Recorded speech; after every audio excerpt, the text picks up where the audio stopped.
नमस्कार, हिमाचल दस्तक में आपका स्वागत है। मैं हूं आपके साथ प्रवीण मुंगटा। शाम के 6 बज गए हैं और पूरा दिन हिमाचल प्रदेश में क्या कुछ खास रहा है, सभी बड़ी लेटेस्ट अपडेट को लेकर आपके साथ हम जुड़ चुके हैं।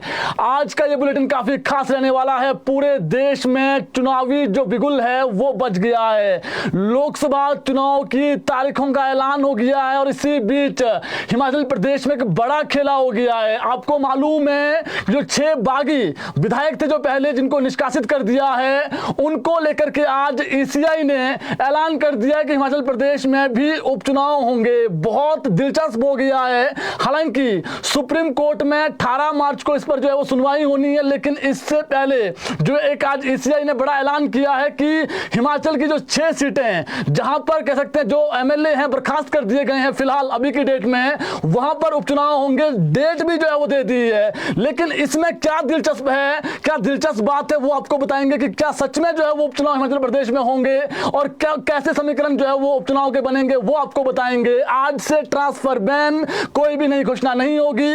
कर्मचारियों का जो एरियर है वो उनको फिलहाल नहीं मिल पाएगा 3 महीने तक, और जो सीएम है वो हेलीकॉप्टर का प्रयोग नहीं कर पाएंगे। जो मंत्री है वो भी अपनी गाड़ियों का जो प्रयोग है वो नहीं कर पाएंगे तो सिर्फ अपने ऑफिस के लिए। सारी खबरें बताएंगे। कांग्रेस के टिकट कितने फाइनल हो गए हैं और कितने टिकट अभी जो है वो जिस पर चर्चा चल रही है वो आपको बताएंगे। और सीएम सुक्खू दिल्ली जाने वाले हैं और आज सीएम ने फिर जुबानी हमले बोले हैं। चलिए संक्षेप में बताते हैं आपको। हिमाचल प्रदेश में बड़ा खेला हो गया है और खेला कैसे हुआ। पहले लग रहा था कि उपचुनाव जो है उसको लेकर के ईसीआई ऐलान नहीं करेगा क्योंकि जो मामला है वो सुप्रीम कोर्ट में विचाराधीन है। क्योंकि जब पिछली बार जो सुनवाई हुई थी उसमें हरीश साल्वे जो वरिष्ठ अधिवक्ता है जो बागियों की तरफ से चुनाव केस लड़ रहे हैं वो नहीं पहुंच पाए थे। अगली तिथि मिली, लग रहा था कि ईसीआई आज ऐलान नहीं करेगा। लेकिन आपको बता दें लोकसभा चुनाव के साथ साथ हिमाचल प्रदेश में उपचुनाव का ऐलान हो गया है और 6 सीटों पर उपचुनाव का ऐलान कर दिया गया है। केंद्रीय चुनाव आयोग ने देश भर में आज लोकसभा चुनाव की तारीखों का ऐलान किया है और हिमाचल की 4 लोकसभा सीटों पर 7वें और आखिरी चरण में 1 जून को वोट डाले जाएंगे। यानी हिमाचल प्रदेश में जो लोकसभा चुनाव के लिए वोटिंग होगी वो होगी 1 जून को। सबसे दिलचस्प बात 1 जून को प्रदेश के साथ जो है बहुत महत्वपूर्ण अपडेट है। देश के मुख्य चुनाव आयुक्त राजीव कुमार ने हिमाचल की खाली घोषित की जा चुकी 6 विधानसभा सीटों पर भी उपचुनाव का आज ऐलान कर दिया। इनमें धर्मशाला, लाहौल स्पीति, गगरेट, सुजानपुर, बड़सर और कुटलैहड़ सभी जगहों पर जो है वो उपचुनाव होंगे। और जो 6 सीटें जो कांग्रेसी विधायक थे जिनको अयोग्य ठहरा दिया गया है विधानसभा स्पीकर द्वारा, मामला जो है सुप्रीम कोर्ट में विचाराधीन है। और इसमें अब हिमाचल प्रदेश से जो इनको जिस प्रकार से फंसे कैसे थे वो बता देते हैं आपको। राज्यसभा चुनाव के लिए इन्होंने क्रॉस वोटिंग की, उसके बाद जब अंदर बजट पारित हो रहा था तो फिर इन्होंने जो है वहां पर ये मौजूद नहीं रहे और व्हीप की इन्होंने अवहेलना की। और उसके बाद कहीं ना कहीं ये रडार पर आ गए और रडार पर आ गए कि वहां पर मौजूद नहीं थे जब बजट पारित हो रहा था। तो फिर कुलदीप सिंह पठानिया ने इनको जो है वो अयोग्य ठहरा दिया था। इनमें कौन कौन व्यक्ति है बता देते हैं आपको। नेता है धर्मशाला से सुधीर शर्मा, लाहौल स्पीति से रवि ठाकुर, सुजानपुर से राजेंद्र राणा, गगरेट से चैतन्य शर्मा, बड़सर से इंद्रदत्त लखनपाल और कुटलैहड़ से कांग्रेस के देवेंद्र कुमार भुट्टो जो विधायक थे पहले अब विधायक नहीं है। यानी लोकसभा और 6 विधानसभा सीटों पर उपचुनाव के लिए जो नोटिफिकेशन जारी होगी वो भी बता देते हैं आपको। हिमाचल प्रदेश में 7 मई को जो है वो नोटिफिकेशन जारी होगी और जो कांग्रेस और भाजपा के उम्मीदवार हैं वो कब नॉमिनेशन करेंगे वो भी बता देते हैं आपको। 7 मई से 14 मई के बीच हिमाचल प्रदेश के जो भाजपा के उम्मीदवार हैं जो कांग्रेस के उम्मीदवार हैं वो उस दिन जो है वो नॉमिनेशन भरेंगे। इस बीच 15 मई को इनकी जांच होगी और 17 मई को नाम वापस लिए जा सकेंगे। यानी कांग्रेस भाजपा के अलावा कोई और व्यक्ति जो है वो नॉमिनेशन भरता है तो कई बार ऐसा होता है कि पति पार्टी का कोई व्यक्ति नाराज हो जाता है और नॉमिनेशन भर जाता है तो 17 मई को जो है वो आखिरी तिथि है नाम वापसी लेने की। तो बागियों को लेकर के फिलहाल सुप्रीम कोर्ट में 18 मार्च को जो है वो जो एंटी डिफेक्शन लॉ लगा है इन पर, इस मामले पर सुनवाई होनी है। और हमने आपको बता दिया है उस दिन वरिष्ठ अधिवक्ता जो भाजपा की तरफ से केस मैक्सिमम लड़ते ही हैं, हरीश साल्वे, हालांकि अब जो है वो बागियों ने भी इनको हायर किया है और हरीश साल्वे एक बहुत बड़े वकील है देश के, ये बागियों की पैरवी करते हुए नजर आएंगे सुप्रीम कोर्ट में। और अगर सुप्रीम कोर्ट से उस दिन इनको राहत नहीं मिलती है तो फिर हिमाचल प्रदेश में उपचुनाव होंगे। तो दो चीजें कंफर्म कर लीजिए अपने माइंड में आप, अगर इनको उस दिन राहत नहीं मिलती है और इनको लेकर के सदस्यता जो इनकी बहाल हुई है वो सदस्यता बहाल नहीं होती है अगर हम इनकी वहां से, तो फिर हिमाचल प्रदेश में उपचुनाव होंगे। अगर इनको वहां से जो है वो बड़ी राहत मिलती है और ये कहते हैं कि जो डिसीजन लिया गया है स्पीकर द्वारा वो कह सकते तर्कसंगत नहीं है और इनको फिर से जो है वो कह सकते हैं आप सदस्यता बहाल कर दी जाती है, तो फिर हिमाचल प्रदेश में उपचुनाव नहीं होंगे। अब सब कुछ 18 मार्च के दिन तय होगा और उपचुनाव का हमने बता दिया है, उपचुनाव की वोटिंग भी फिर उसी दिन होगी और कैंडिडेट कौन होंगे वो आपको बताते हैं इसके बाद, कैंडिडेट कौन कौन है, किनको टिकट मिलने वाला है।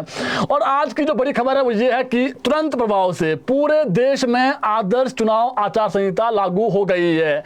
3 महीने तक आचार संहिता कब तक रहेगी बता देते हैं आपको, 3 महीने यानी जून माह तक जो है वो आदर्श आचार संहिता लागू रहेगी 4 जून तक। और आज से किसी भी तरह की, देखिए सबसे महत्वपूर्ण है हिमाचल प्रदेश में आज के बाद क्या नहीं हो पाएगा, कोई भी सीएम बड़ी घोषणाएं नहीं कर पाएंगे, कोई भी सरकारी नियुक्तियां नहीं होगी, आईएएस की ट्रांसफर, एचएएस की ट्रांसफर, कोई भी कर्मचारी की ट्रांसफर वो आज से नहीं होगी और जो तबादले हैं वो भी जो है वो आज से बैन है। और सबसे महत्वपूर्ण जो सरकारी गाड़ियां हैं वो भी, देखिए आपने सरकार ने जो है वो कई पद दे दिए हैं, कई ओएसटी लगाए हैं, कई सरकार ने जो है वो विभागों में जो पॉलिटिकल पद दिए हैं, वो जितने भी व्यक्ति हैं वो जो सरकारी गाड़ियां उनके पास हैं उसका उपयोग नहीं कर पाएंगे, उपयोग कर पाएंगे तो सिर्फ अपने घर से दफ्तर तक, इसके अलावा कोई उपयोग नहीं कर पाएंगे। सीएम जो है वो हेलीकॉप्टर का प्रयोग नहीं कर पाएंगे, ये बड़ी खबर है, सीएम हेलीकॉप्टर का प्रयोग नहीं कर पाएंगे। सीएम भी केवल, सीएम सुखविंदर सिंह सुक्खू की बात कर रहे हैं, सीएम भी केवल ठोस कारण पर ही जो है वो हेलीकॉप्टर का प्रयोग कर पाएंगे। मान लीजिए बीमार है, कुछ बड़ी चीज हो जाती है, खुदा ना खास्ता कुछ भी ना हो, और चुनावी जो गतिविधियां हैं उसके लिए जो गवर्नमेंट का हेलीकॉप्टर, जो सीएम का हेलीकॉप्टर है उसका प्रयोग नहीं कर पाएंगे। यानी सरकार को कह सकते हैं सीएम को अपने लिए, जो कांग्रेस पार्टी है उनको फिर जो है वो प्राइवेट हेलीकॉप्टर हायर करना पड़ेगा। कोई बेहद जरूरी काम हो तो राज्य सरकार को चुनाव आयोग से अनुमति लेनी होगी कि हम अपनी गाड़ी का जो इस्तेमाल है वो दफ्तर के अलावा कहीं और के लिए कर रहे हैं। तो ये ईसीआई ने आज साफ किया है कि इन पर सब चीजों पर रोक रहेगी। ईसीआई ने 2019 की बात करें, देखिए 5 साल पहले जो है चुनाव हुए थे, जो लोकसभा की तारीखें थी, चुनाव की जो तारीखें थी वो 10 मार्च को जो है वो घोषित किए गए थे प्रदेश के चुनाव। इस बार 6 दिन देरी से हुआ है और आदर्श आचार संहिता लग गई है। और हमने आपको बता दिया है मंत्रियों के अलावा जो बोर्ड है, निगम है, अध्यक्ष हैं, उपाध्यक्ष हैं, सभी की जो सरकारी गाड़ियां हैं वो उनको छोड़नी होगी। और सीएम को भी अगर आपने पॉलिटिकल उसके लिए जाना है तो फिर अपनी गाड़ी करनी पड़ेगी, प्राइवेट गाड़ी में जाना पड़ेगा। तो ये हमने आपको पूरा बता दिया है, सरकारी मशीनरी का जो प्रयोग है वो नहीं कर पाएंगे। हेलीकॉप्टर का बता दिया जी हमने, काफी अलग अलग सवाल आ रहे हैं। कोई भी घोषणा नहीं कर पाएंगे सीएम, कोई वायदे नहीं कर पाएंगे, सारे सरकारी होर्डिंग्स हट जाएंगे। जो ये ओपीएस हो गया, महिलाओं को 1500 रुपए देने हैं, सारी चीजें जो है वो हट जाएगी, तुरंत प्रभाव से हट जाएगी। कल से आपको कहीं पर होर्डिंग्स नजर नहीं आएंगे सरकार के। ये आदर्श आचार संहिता आज से लागू हो गई है। अब बताते हैं आपको, कर्मचारियों का जो एरियर है वो रुक गया है। कर्मचारियों को अब 2 महीने तक एरियर नहीं मिल पाएगा। इसकी बड़ी बात क्या है, अब आदर्श आचार संहिता लागू हो गई है, जो नोटिफिकेशन होनी थी वो उससे पहले नहीं हो पाई और कर्मचारियों का लाखों रुपए का एरियर बचा हुआ है। जयराम सरकार ने, जो पिछली सरकार थी, उसने एरियर की एक किस्त दे दी थी चुनाव से थोड़ा ठीक पहले, 50,000 दी थी। जो है वो ए कैटेगरी, जैसे जो क्लास 1 ऑफिसर है और जो बी जिसको कह सकते हैं आप, जो कह सकते हैं क्लास सी के जो कर्मचारी है उनको 50,000 थी, बाकी 60,000 थी क्लास 1 वालों, क्लास 1 और क्लास 2 वालों को। तो 60,000 रुपए के जो एरियर है वो तो दे दिया था। अभी भी कर्मचारियों की लगभग जो है वो 2-3 किस्तें बचती है। अगर 50,000 60,000 भी देना है और कोई और फॉर्मूला लग सकता है वो अलग चीजें हैं, लेकिन फॉर्मूला अब 3 महीने तक नहीं लग पाएगा और कर्मचारियों का जो एरियर है वो अब कह सकते हैं रुक गया है। अब इनको इंतजार करना पड़ेगा। अब बताते हैं आपको कि अगर उपचुनाव होते हैं, राहत नहीं मिलती है सुप्रीम कोर्ट से, तो किन बागियों के टिकट पर पैंच फंस गया है। ये बहुत बड़ी खबर है। क्या भाजपा, क्योंकि देखिए अभी एक चीज तो क्लियर है कि भाजपा के जो 2 एमएलए हैं वो उनके साथ डटे हुए हैं और बीच बीच में राजीव बिंदल भी जा रहे हैं जो प्रदेश के भाजपा के अध्यक्ष हैं। क्या भाजपा सभी 6 बागियों को टिकट देती है, ये आने वाला समय बता पाएगा। लेकिन सबसे बड़ी जो खबर इसमें है वो यह है कि कुटलैहड़ और लाहौल स्पीति 2 विधानसभा हल्का जहां पर उपचुनाव होने हैं अगर सुप्रीम कोर्ट से राहत नहीं मिलती है। कुटलैहड़ से कौन चुनाव लड़ते हैं, आपको बता दें वीरेंद्र कंवर चुनाव लड़ते हैं। 4 मर्तबा चुनाव लड़ चुके हैं और चारों मर्तबा ये जीते हैं, केवल एक बार ये हारे हैं। एक बार ये हारे हैं, अभी जो है वो पिछला चुनाव ये हारे हैं कुटलैहड़ में देवेंद्र भुट्टो से जो अब बागी हो गए हैं, और लाहौल स्पीति में मार्कंडे चुनाव लड़ते हैं। क्या भाजपा इन दोनों जो ये बड़े चेहरे हैं इनका टिकट काटती है उपचुनाव में, ये बड़ी बात है। अगर इनका टिकट नहीं काटती है तो फिर आपको मालूम है इनको टिकट नहीं मिलेगा। रवि ठाकुर और देवेंद्र भुट्टो को कहां जाएंगे ये आने वाला समय बता पाएगा। तो बड़ा सवाल यही है कि भाजपा क्या टिकट इनको देती है, क्या इन्होंने सही कदम उठाया है, ये भविष्य के गर्भ में है। लेकिन वीरेंद्र कंवर और रामलाल जो मार्कंडे हैं ये बड़े नेता है भाजपा के, और ये चुनाव भले ही हार गए हो लेकिन जो उनका राजनीतिक रसूख है वो ऐसा नहीं है कि एक बार चुनाव लड़े हैं। ये चुनाव जो है वो 3-4 बार लड़ चुके हैं और ऐसे में अब देखना पड़ेगा कि टिकट किसको मिलता है अगर उपचुनाव होते हैं जिसका ऐलान हो गया है। और इनके सिर्फ देखिए जो ये उपचुनाव अगर नहीं होते हैं तब जो है वो इनकी विधायकी भी बच जाएगी और उपचुनाव भी नहीं होंगे। देखिए सुधीर शर्मा, राजेंद्र राणा, इंद्रदत्त लखनपाल, चैतन्य शर्मा, इनका भी क्या होगा ये बताना बड़ा मुश्किल है। क्या इनको भाजपा टिकट देगी, ये बड़ा सवाल है। अगर भाजपा टिकट नहीं देगी तो आपको मालूम है डिस्क्वालीफाई हो गए हैं, तो कांग्रेस तो पहले ही ये बागी चल रहे हैं, तो क्या ये निर्दलीय चुनाव लड़ेंगे ये आने वाला भविष्य बता पाएंगे। लेकिन 2 सीटें हमने बताई आपको, कुटलैहड़ और लाहौल स्पीति वाली, अगर वहां पर भाजपा बड़ा दांव खेलती है, टिकट दे देती है, तो फिर क्या अपनों को उठाया जाएगा, ये भविष्य के गर्भ में है। और गर्भ में कहां है, अगर उपचुनाव होते हैं। और उपचुनाव कब होंगे, जब सुप्रीम कोर्ट से फैसला इनके पक्ष में नहीं आएगा, यानी इनको वहां से जो है वो राहत नहीं मिलती है। अब आपको बताते हैं कि जो पिछले 3 लोकसभा चुनाव हुए हैं उसमें किस पार्टी का दबदबा रहा है और हिमाचल प्रदेश में क्या हुआ है। आज हमने इस पर गहन जो है वो विचार कह सकते हैं, एक जो पूरी अपडेट है वो आपके लिए लाई है स्पेशली। हिमाचल प्रदेश में पिछले 3 लोकसभा चुनाव में भारतीय जनता पार्टी का दबदबा रहा है। 2014 और 2019 में बीजेपी ने 4 सीटें जीती थी और क्लीन स्वीप किया था, और कांग्रेस का जो सुपड़ा है उस वक्त वो साफ किया था। वहीं 2009 की बात करें तो 2009 में भी भाजपा ने 3 सीटें जीतकर बढ़त बनाई थी। प्रदेश में 2014 में जब वीरभद्र सिंह की सरकार थी, तत्कालीन जो सीएम थे, उस वक्त जो है वो पहाड़ की जनता ने सत्तारूढ़ कांग्रेस यानी वीरभद्र सिंह सरकार के होते हुए भी जो है 4 सीटें भाजपा की झोली में डाली थी। और साल 2019 के चुनाव में जब भाजपा प्रदेश की सत्ता में थी तो उस दौरान बीजेपी ने जो है वो चुनाव जीता और रिकॉर्ड मतों से जीता।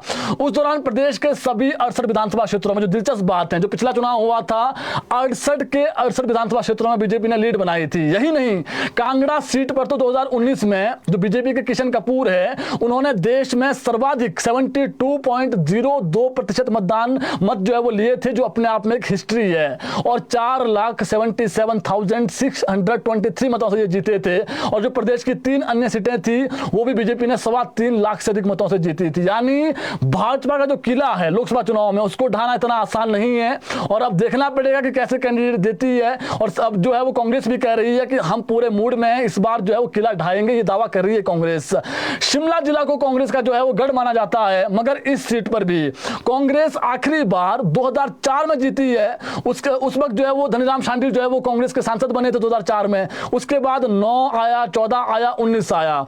शिमला सीट पर भाजपा ने ही जो है वो कब्जा किया। और कांगड़ा सीट पर भी कांग्रेस को जो है वो आखिरी बार 2004 में जीत मिली थी। उस दौरान चंद्र कुमार यहां पर सांसद चुने गए थे। और 2009 में बीजेपी से राजेंद्र सुशांत, 2014 में शांता कुमार और 2019 में किशन कपूर, जिन्होंने हिस्ट्री बना दी थी पूरे देश में, वो चुनाव जीते हैं। लेकिन दिलचस्प बात यह है कि क्या किशन कपूर को टिकट मिलता है। इस बार 2 टिकट फंसे हुए हैं भाजपा के, बताएंगे इसके बाद आपको। यानी कांगड़ा सीट पर भी 15 साल से भाजपा का कब्जा है। वहीं हमीरपुर सीट की बात करते हैं। हमीरपुर सीट तो आप अगर भाजपा का गढ़ कहें तो इसमें कोई दो राय नहीं होगी। बीजेपी का 26 साल से यहां पर कब्जा है। लोकसभा चुनाव 26 साल से भाजपा जीत रही है वहां पर। साल 1996 में हमीरपुर सीट आखिरी बार कांग्रेस जीत पाई थी और उसके बाद यहां से अनुराग ठाकुर लगातार 4 चुनाव जीत चुके हैं। उपचुनाव था एक बीच में। और 2019 के लोकसभा चुनाव में उन्होंने कांग्रेस के जो रामलाल ठाकुर है उनको हराया था। और मंडी इकलौती ऐसी सीट है पूरे प्रदेश में जो लोकसभा की है है वहां पर जो भाजपा की तुलना में कांग्रेस बीते 2 दशक के दौरान थोड़ी बेहतर स्थिति में नजर आई है। अभी तक जो अपडेट हमारे पास है, देखिए जो आंकड़े हैं, 2009 से अब तक 3 आम चुनाव हुए हैं और 2 उपचुनाव हुए हैं मंडी सीट पर। कुल मिलाकर 5 चुनावों में 3 बार कांग्रेस और 2 बार बीजेपी जीती है। यहां पर थोड़ा पलड़ा भारी है। साल 2009 में कांग्रेस मंडी सीट ही जीत पाई है। साल 2009 के बाद जो है, उस दौरान कांग्रेस के जो दिग्गज नेता है वीरभद्र सिंह, उन्होंने भाजपा के महेश्वर सिंह को हराया था और तब वो केंद्र में जो मनमोहन सरकार थी, यूपीए की गवर्नमेंट थी, वो मंत्री बने थे। दिसंबर 2012 में वीरभद्र सिंह प्रदेश के मुख्यमंत्री बने। तब मंडी सीट पर जो है वो लोकसभा उपचुनाव में उनकी धर्मपत्नी प्रतिभा सिंह चुनाव लड़ी और वो भी चुनाव वहां से जीत गई। 1 साल बाद यानी 2014 में फिर लोकसभा चुनाव हुए और इस बार प्रतिभा सिंह भाजपा के जो राम स्वरूप शर्मा थे उनसे वो हार गई और राम स्वरूप शर्मा ये सांसद चुने गए थे। ये भी लाखों वोटों से जीते थे, लगभग 3-4 लाख वोटों से जीते थे। और 2019 में राम स्वरूप शर्मा ने दूसरी बार सांसद ये चुने गए थे और इन्होंने 2021 में दिल्ली में अपने आवास पर आत्महत्या कर ली। इसके बाद फिर मंडी सीट पर जो है उपचुनाव हुए, फिर प्रतिभा सिंह फिर जीत गई। यानी पूरे प्रदेश में मंडी एकमात्र ऐसी सीट है जहां पर पिछले कुछ सालों से कांग्रेस अच्छा कर रही है। लेकिन इस बार सीएम सुखविंदर सिंह सुक्खू दावा कर रहे हैं कि हम जो तिलिस्म है भाजपा का जो लोकसभा चुनाव में, उसको तोड़ने का प्रयास करेंगे और प्रचंड जीत हासिल करेंगे, ये कांग्रेस कह रही है।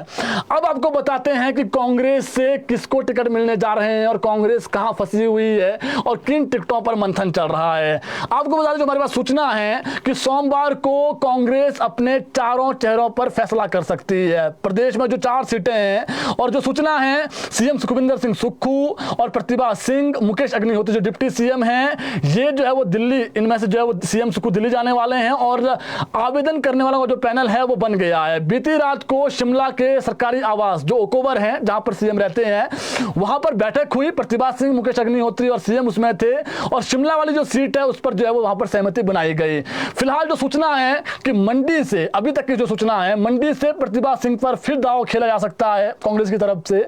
और हमीरपुर में तलाश चल रही है, पहले चर्चा चल रही थी कि सीएम की जो धर्मपत्नी है उनको वहां से लड़ाया जाए। हालांकि ये जो है वो हिमाचल प्रदेश के जो अपने नेता है कांग्रेस के, उनके बीच की चर्चा थी, लेकिन इसमें हाईकमान ने फैसला लेना है। लेकिन हमीरपुर से चेहरे की तलाश हो रही है। और दूसरा, कांगड़ा में आशा कुमारी का नाम अभी आगे चल रहा है। आशा कुमारी आपको मालूम है डलहौजी से आती है और कद्दावर नेत्री है कांग्रेस की। हालांकि चुनाव ये जरूर हार गई, ये वाला चुनाव जो विधानसभा चुनाव था, लेकिन इनका नाम सबसे आगे चल रहा है और क्या इनको टिकट मिलता है ये अब हाईकमान ने देखना है।